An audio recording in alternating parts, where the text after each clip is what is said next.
back, everybody, to the Back Row Eagles Show. I'm your host, Michael Bauer. Happy Easter to everyone. That's when I'm recording. It is about 10:16 a.m. on Sunday, April 12th. Happy Easter. Happy quarantine. I know a lot of people are bored at home. Wish I had the option of being bored at home. I am an essential employee. I'm an auto mechanic, but nobody seems to care about that. People only really care about nurses, doctors, and people working at grocery stores, and that's great. But just remember, your mechanics are keeping your pieces of shit on the road. We have families too, so respect our boundaries when you come to work. Respect everyone's boundaries. You know, not just now, but all the time. I'm just glad that I can get away with telling people to get the F away from me now without getting in trouble. But hey, let's get back into it. Another great show for you today because that's kind of my thing. So some NFL news, another wide receiver available, another wide receiver not in an Eagles uniform. The Rams have traded wide receiver Brandon Cooks to the Houston Texans for a second-round pick. Maybe a bit of an overpay, especially when you consider one more concussion and Brandon Cooks, his brain's going to look like an eggplant. But still, guys are available. We're not doing anything.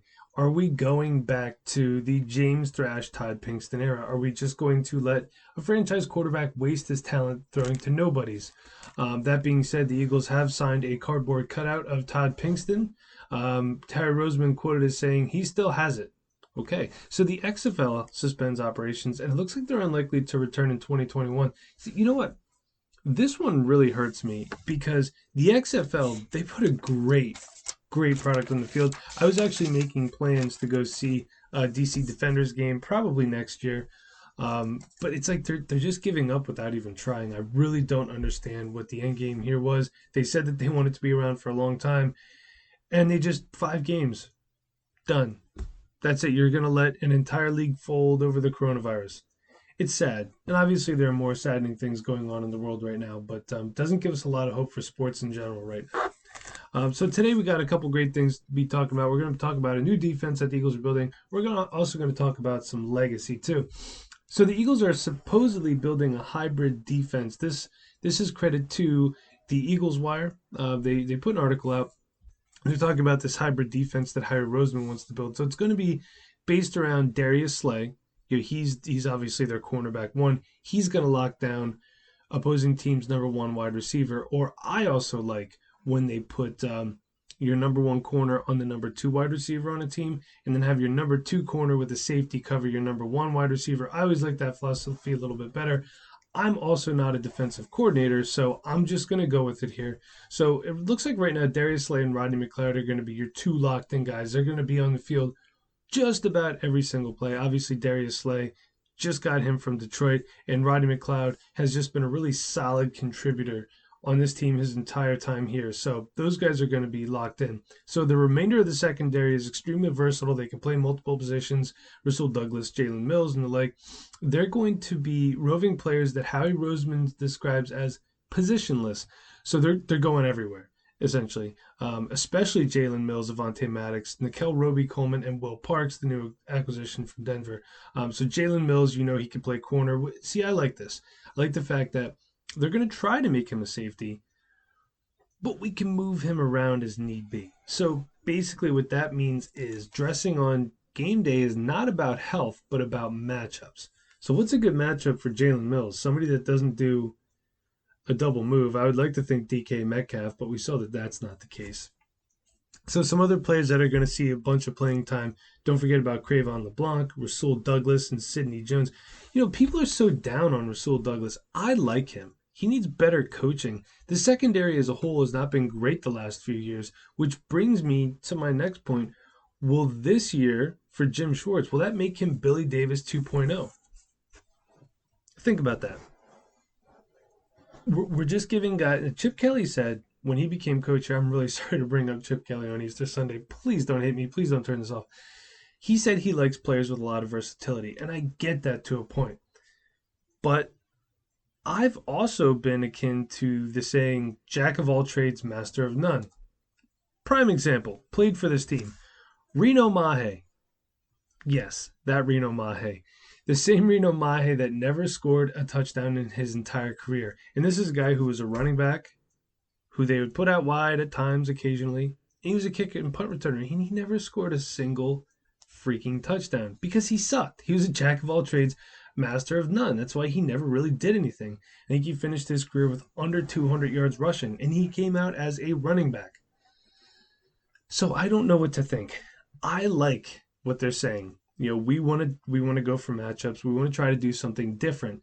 In this article, Howie Roseman was also quoted as saying, let me see if I can bring it up here, and I will just dictate to you because I didn't write that part down. So it is... Probably should have had this up, huh? Okay, so the first part is it's hard when you're watching games and the ball's getting thrown over your head. True. And you're also not getting an opportunity to get the ball back. True. And that hurts the offense. True. And that hurts the defense. True. Okay, so I get that. So how is taking a cornerback that gets burnt consistently in Jalen Mills and moving him to safety and then having a bunch of other cast-offs, how is that going to improve your defense? Now, don't get me wrong. I like the moves that they've made, but I don't know if I necessarily like the way they're going about it here. Or is it a stopgap? I don't know. In this article, it also mentioned that they might draft Tanner Muse from Clemson, who I've been high on. I've just started watching film on him, so I wish I had a little bit more to talk on him about. I could probably touch on him a little bit more next week, but he's a guy that is extremely versatile, and he can cover guys down in the box, and he can cover guys out wide and on the back end as well. But, is the hybrid defense going to work? Off the top of my head, I don't know about many other defenses that do this successfully. So I don't want this team, when 2 seasons ago they were so dominant, just so dominant on all phases of the game. Their offensive line was dominant, and it still can be. Obviously losing Jason Peters hurt. They had an MVP caliber quarterback until he got hurt in Carson Wentz. He's still here, obviously. They had a great wide receiving core. Clearly not the case.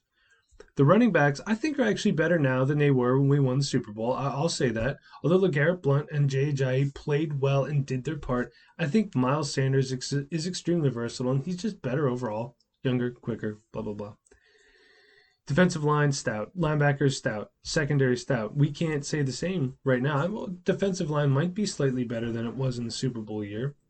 Maybe. I don't know. Chris Long's not here anymore. Linebackers are not better. TJ Edwards, he's going to be a starter. If the season started right now, TJ Edwards would be a starter. I like him. I don't know if he's ready to be a starter yet. And the secondary is a massive question mark. How can we be confident? I mean, the draft is about a week and a half away, but how can we be confident going into the season like this? I understand that we're just fans, but there's a reason why you have a team, is because you have fans and you're playing for the fans. If you want to play to an empty stadium, then you're just the Chargers. Go ahead and at me. That's fine. They know what they are. They let the face of their franchise go, but who cares about the Chargers? Los Angeles doesn't. Should have stayed in San Diego. Heck, if you want to really do something for the NFL, move back to St. Louis. They need a team. They love the Rams out there. And they left. I don't know. I don't know what to think. It's just, what do you even say anymore? The XFL's done. Spring football's done. I don't know. We're going to be going into the season with a hybrid secondary. I don't like hybrid cars. I don't like hybrid secondaries. So I'm going to make this a little bit of a quicker episode today. I don't want to bore everybody here. The second part of my episode is going to be about legacy. Let's talk about some guys that we have lost this past week and talk about some legacy.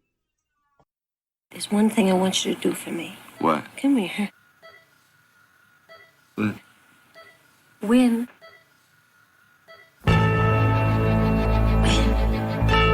What are we waiting for? You know what you gotta do. Do it. How you feel what's about to happen on this field, man? They gonna get it to us. We got to take it. They want to black out. We gonna get one black out. Stay together and keep fighting. Down. It's time to knuckle up. Do everything they move. And it is Kurt's touchdown. Brian Westbrook, he scored. Touchdown. And the Eagles win. The Eagles win. Let's get it to them all night. Relentless, relentless, relentless. Are you spirit? Are you power? Are you love? Give me what you got. Right now. Right now. You ain't ready for a fight. Go ahead and go home. Because that's what this gonna be for full talk. A fight. We always win when we fight together. That's how winning is done. Now get out there and do it.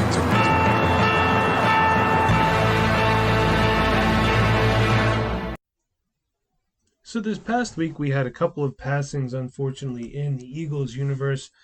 Um, we're going to start off kicker. Tony Franklin passed away. He was drafted in the third round by the Eagles in 1979. He's known for his barefoot kicking style, which can you imagine kicking a football, especially when it's cold outside with the bare foot? Just the thought of that makes me feel like my foot is breaking. So, yeah, it's a shame. Passed away. We got two more too. One is Timmy Brown. He passes away at age 82 from complications of dementia. In his playing days, he was 5'11", 198 pounds. He was originally drafted by the Green Bay Packers in 1959 in the 27th round. Can you imagine 27 rounds today? That's just crazy. He was released after one game by them and then later signed by Philadelphia in 1960. So he played for the Eagles from 1960 to 1967 and played 1 year in Baltimore. That's when they were the Colts, not the Ravens, in 1968. He only played in 4 career playoff games. So most of the time, honestly, in the 1960s, the Eagles were a shit show, and that's putting it lightly. Obviously, 58 to 60, they were pretty successful. Buckshot, Norm Van Brocklin there. We can touch on that another episode if you want. If you want me to talk about history, I love history in general. I specifically love Eagles history. So if you're ever interested in an episode like that where it's just pure history and speculation, let me know. I would love to do something like that.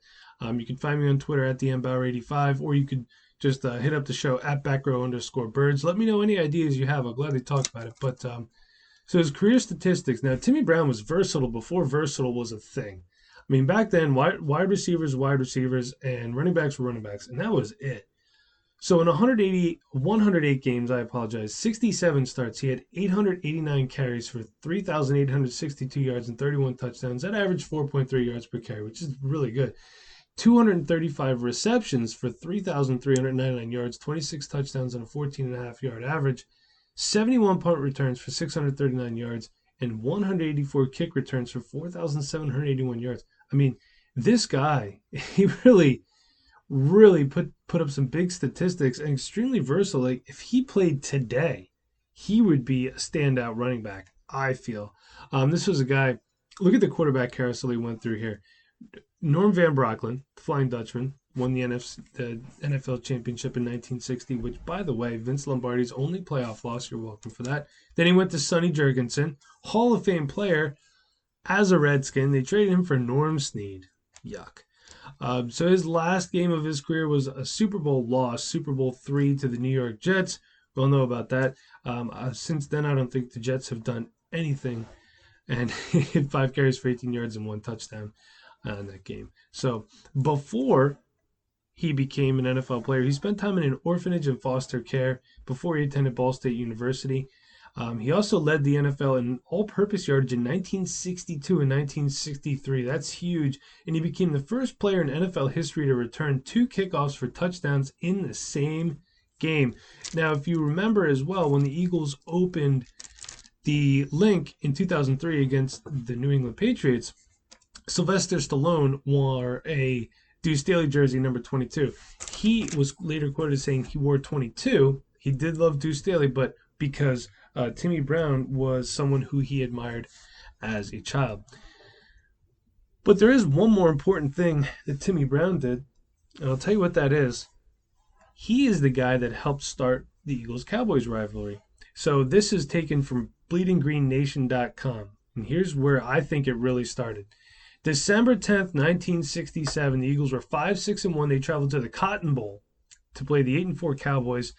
Before the game, Timmy Brown was told that the Cowboys put out a bounty for him. However, for most of the game, those rumors appeared to be false. It was a one-sided affair. The Cowboys were beating us up because that's what they did.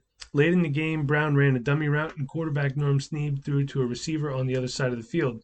So Cowboys linebacker Leroy Jordan, who would be inducted into the Cowboys Ring of Honor for being a massive piece of shit, viciously elbowed Brown in the face. Brown suffered a broken jaw and had 6 teeth knocked out.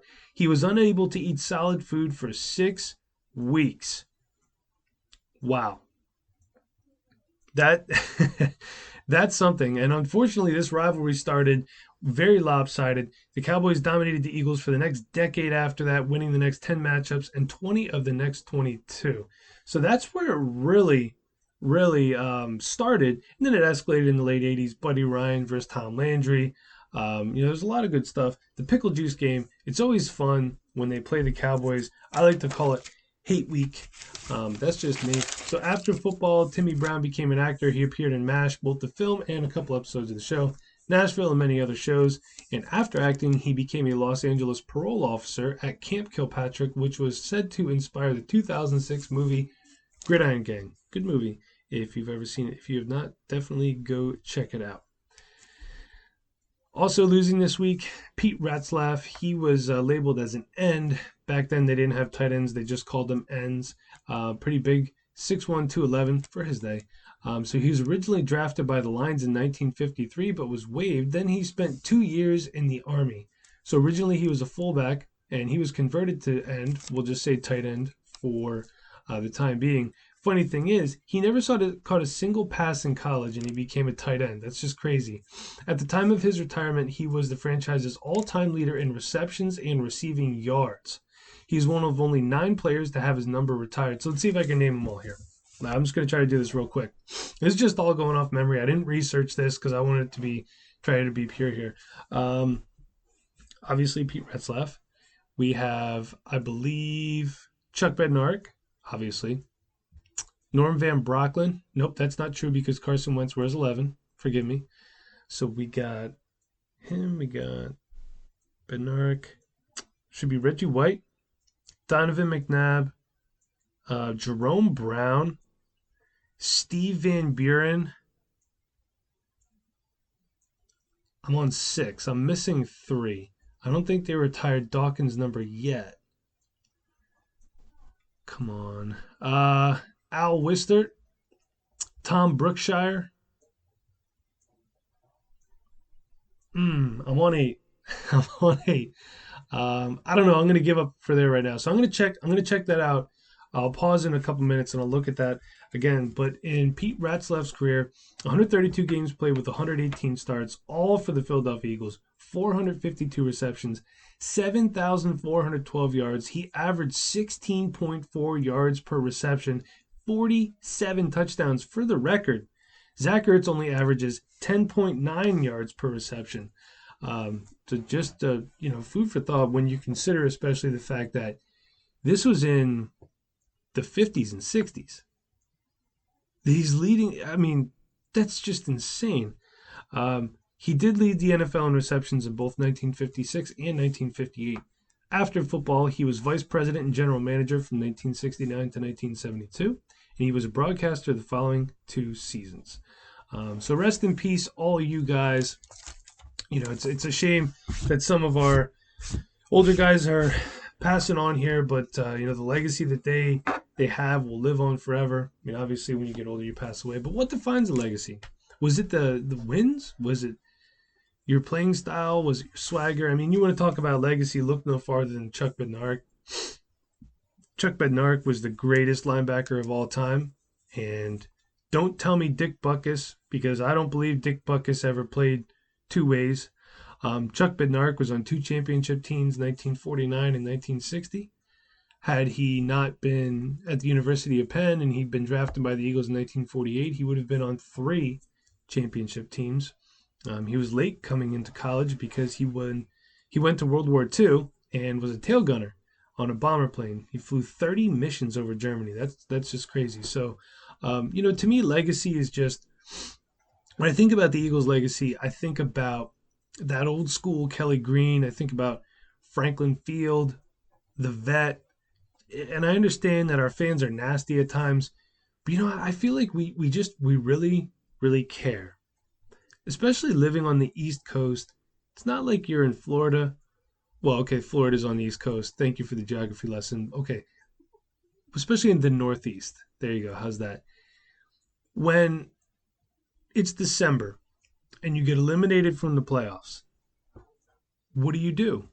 You sit down and you seethe over it because you can't go outside. There's 3 feet of snow and it's -10. It's not like you're in Los Angeles or San Diego and, oh man, we got eliminated from the playoffs. Bummer. Let's go surfing. Yeah, we don't do that here. We can't do that. Well, you can if you're an idiot. So to me, legacy is not just about the guys that step on the field. To me, legacy is the guys that were sweating it out and freezing their asses off in the 700 level at the vet, which I still think they should have just refurbished the vet because that place was freaking awesome. The link sucks compared to the vet. I don't care. I remember walking up those big ramps and you passed the Mike Schmidt statue. I just remember guys taking bets on who would pee first in a porta potty outside the stadium. Yes, that happened. Fights. Just one of my first memories. My second Eagles game I ever went to was Eagles Raiders, and that was when the Raiders were really good. Gruden was the head coach. I think they either went to the Super Bowl that year or the year after. I don't remember. Group of Raiders fans. This one loudmouth was walking across the parking lot going, Deuce Staley wears panties. Deuce Staley's wears panties. And he kept saying it over and over and over again until a full beer can, unopened, just came and hit him right in the side of the head. Shut him up real quick. Also, great long-term accuracy. I'm sure the Phillies could have been looking for an outfielder at that time. So, to me, legacy is not just the wings on your helmet, the uniform that you wear, but it's also the people and everything that comes together as a community. That's why I love being an Eagles fan, especially. And that's part of what being an Eagles fan means to me. My first Eagles game was Eagles-Titans. I believe it was Steve McNair and Eddie George led team. Oddly, we were the only team that scored a touchdown that game, and we lost. And that was when I started to hate Donovan McNabb, for the record. I think it was either his first or second season. I don't remember if it was 2000, 2001. But I just remember him constantly under and overthrowing wide receivers and just smiling all the time. Like, dude, what the fuck are you smiling about? And I would say to my dad, like, what is up with this guy? And he goes, why the hell should he care if he hits a wide open wide receiver or not? He's going to get back in his luxury car and go back to his mansion and be a millionaire. He doesn't care if he wins or loses, and he doesn't care what you think. And I've never been a McNabb fan. Somebody said to me once, you don't like McNabb because he's black. And I said, I don't care what color he is. I don't like him because he sucks. On the flip side, I loved Michael Vick, not as a person, as an Eagle, because it looked like he cared. But the way he played, he would do whatever it took to help win the game. It's just if the game was out of line, McNabb didn't care. He didn't really try any harder. And the shit that he says about Carson Wentz now, I almost feel it's like he's jealous because people like Carson Wentz and they didn't really like McNabb. If you would have been a little bit more accurate and you wouldn't have had that stupid grin on your face all the time, maybe things would be different. Now, on the flip side, if Andy Reid was as good of a head coach as everybody gives him credit for, which I think he's a better coach now than when he was in Philadelphia, he would have put a system in place that would have worked to McNabb's skill set, i.e. not a West Coast offense. And that's where I think Andy Reid fell short as a head coach. And that's why I didn't cheer for the Chiefs to win the Super Bowl, because I also didn't care. I wanted a good game, and it was fine, whatever. He is supposed to be the smartest guy in the room, but he wasn't. He would always try to get cute. He was like Matt Nagy before Matt Nagy was Matt Nagy in Chicago, if that makes any sense. You have to play to what your players do best, and you have to draft players that fit your system. Now, that being said, on the flip side, I'm going off my topic of legacy here, and I'm just rambling. If the Browns wouldn't have been an expansion team in 1999, the Eagles would have had the first overall pick. Thank you very much, Ray Rhodes. Maybe they would have taken Tim Couch. Maybe Tim Couch's career trajectory would have been different. Maybe our trajectory would have been different. Then again, we also might not have had Michael Vick. We might not have had Kevin Cobb. Might not have had Sam Bradford. Might not have had Carson Wentz. Nick Foles, twice. Might not have a Super Bowl. It's just interesting to think about all those different things. So, I mean, legacy on its own is probably an episode that I could, that I could do all entirely. I just wanted to touch on that a little bit because three guys that helped to kind of build the building blocks of this franchise are no longer with us. Speaking of legacy, I might do. There is an era of the Eagles called the Duffel Bag Dynasty, and that's from 1947 to 1949. That included 3 championship game appearances and 2 victories in 48 and 49. So I think that would probably be a pretty interesting episode. We could probably do that in like a month or so when there's not a whole lot going on. Looks like there might not be mini camps or OTAs, which leads me to this. That actually puts the Eagles at a huge advantage this upcoming season. Stephen A. Smith said that the Eagles are probably the best team in the NFC East right now, which I hate to agree with Screaming A. Smith, but he's right. Well, we're just talking about turnover and holdovers and all that. We definitely have the advantage in the division. All the other 3 teams have a new head coach. So the time to strike is now. All right, so I did pause recording briefly, and I looked up the retired numbers. I think I had most of them. Here we go. Going numerically. Donovan McNabb, number 5, is retired. Steve Van Buren, 15, is retired. I was wrong. Brian Dawkins' number is retired. That's 20. In case you didn't know, you should know that. Tom Brookshire, number 40. I think I might have had him. Pete Retzlaff, who we talked about, 44. Chuck Bednarik, number 60. Al Wistert, number 70. Reggie White, 92. And Jerome Brown, 99. I also did read that while number 12 is not retired, the Eagles do not like to give out Randall Cunningham's numbers. So that's basically 10 numbers that you cannot get if you are an Eagles player. So the draft is going to be in about a week and a half. Really looking forward to see what the Eagles do. Super interested. Maybe they make a move before then, although I highly doubt it. I think if they were going to make a move, they would have done it by now. So, Howie, there's still time for you to go out and get Mike Williams from Los Angeles because Tyrod Taylor's not going to hit him down the field. But you know who has a really good arm?